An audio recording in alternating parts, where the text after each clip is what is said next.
Friday நாளே காலையில எந்திரிக்கும் போதே குதூகலமா தான் இருக்கும். ஏன்னா அடுத்த 2 நாள் லீவுங்கிறதால மோஸ்ட்டா வெளியே சுத்திட்டு இருப்போம். ஸோ சமைக்கிற வேலை பெருசா இருக்காது. ஏதோ டிஃபனு, காஃபின்னு பேச்சுலர் கிச்சன் மாரி தான் யூஸ் பண்ணிட்டு இருப்போம். அண்ட் ஆடி வெள்ளி வந்த அப்புறமா தான் தெரியுது நாட்கள் எவ்வளோ சீக்கிரம் ஓடுதுன்னு. போன வாரம் தான் சாமி கும்பிட்ட மாரி இருந்தது. அதுக்குள்ள இன்னொரு ஃப்ரைடே வந்தாச்சு. எந்திரிச்சு கீழே வந்ததும் பேர்ட்ஸ்க்கு தண்ணி, அதுக்கப்புறம் அரிசிலாம் வச்சாச்சு. ரொம்ப நாளைக்கு அப்புறம் ஏதோ அதிசயமா எங்க ஊர்ல கொஞ்சம் வெயில் வந்த மாதிரி இருந்தது. அதனால கொஞ்ச நேரம் சிட் அவுட்ல உட்காரலாம் அப்படின்னு மேல போயிருந்தேன். சரி எப்படியும் இன்னைக்கு ஹேர் வாஷ் பண்ணுவோம் அப்படிங்கிறதால கொஞ்சமா மசாஜ் பண்ணிட்டு ஹேர் ஆயில் வச்சிடலாம் அப்படின்னு உட்காந்துருந்தேன். இவன் என்ன இங்க நிம்மதியா உட்காந்துருக்காளேன்னு பின்னாடி என் பையன் வந்துட்டான். அவ்வளவுதான், அவனை பிடிச்சி ஏன்டா இவளை சீண்டணுன்ற அளவுக்கு கொஞ்சம் கொஞ்சியாச்சு. சார் இப்பெல்லாம் கூப்பிட்டா வரமாட்டாரு கொஞ்சத்துக்கு. இப்படி மாட்டும் போது கொஞ்சிக்கிட்டா தான் உண்டு. ஆயிலிங்லாம் பண்ணி முடிச்சுட்டு சமைக்க டைம் ஆச்சேன்னு கீழே வந்தேன். அப்புறம் தான் ஞாபகம் வந்தது, ஃப்ரைடே டியூஸ்டே யூஸ்வலா வீட்டில் இருக்க எல்லா ஊர்லயும் ஃப்ரெஷ் ஃப்ளவர்ஸ் மாத்தி வச்சிருவோம். அதனால கொஞ்சம் ஃப்ளவர்ஸ்லாம் பறிச்சுட்டு எல்லா ஊர்லயும் டெக்கார் பண்ணிடலாம் அப்படின்னு வந்தாச்சு. போன தடவை இந்த சென்டர் கேண்டல் வீடியோல இதுல என்ன ஆட் பண்றீங்கன்னு கேட்டிருந்தீங்க. ஒன்னும் இல்ல, ஒரு ஏலக்காய், கிராம்பு, அதுக்கப்புறம் ஒரு பே லீஃப் ஆட் பண்ணி லைட்டா 2 டிராப்ஸ் எசென்ஷியல் ஆயில் மட்டும் விட்டுருவேன். அது லிவிங் ஹால்ல நல்ல அரோமேட்டிக்கா இருக்கும்.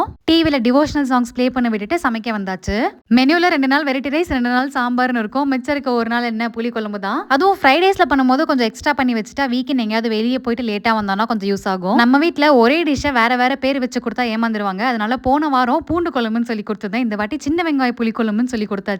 ஒரு பக்கம் குழம்பு தாளிச்சு விட்டுட்டு ஊற வச்சு இந்த புளி ஆட் பண்ணி கொஞ்ச நேரம் கொதிக்கட்டும்னு விட்டாச்சு. இந்த ஷாட் வந்து புளி குழம்பு லவர்ஸ்க்காக தான் எடுத்தேன். உங்களுக்கு புளி குழம்பு பிடிக்கும்னா பர்பிள் ஹார்ட் கமெண்ட் பண்ணுங்க. அப்புறம் பிரேக்ஃபாஸ்ட்க்கு யூஷுவலா பண்ற எக் புர்ஜில கொஞ்சமா ஃப்ரெஷ் கிரீம் ஆட் பண்ணி இன்னைக்கு புர்ஜி மாதிரி பண்ணி அந்த பிரெட்ல ஸ்டஃப் பண்ணி சாண்ட்விச்சா கொடுத்தாச்சு. ஃப்ரெஷ் கிரீம் ஆட் பண்றதால சாண்ட்விச் ட்ரையாவே இல்ல, ரொம்ப கிரீமியா சூப்பரா இருந்தது. இதுல நம்ம ஹோம்மேட் மைனீஸ் கூட சேர்த்துக்கலாம். இன்னைக்கு ஃப்ரைடேன்றதால கொஞ்சம் பிரைட்டா இருக்கட்டுமே அப்படின்னு இந்த மஸ்டர்ட் கலர் டாப் தான் போட்டிருந்தேன். சரி, உங்களை அடுத்த vlogல மீட் பண்றேன். நம்ம சேனலை சப்ஸ்கிரைப் பண்ணிக்கோங்க. until then Tata.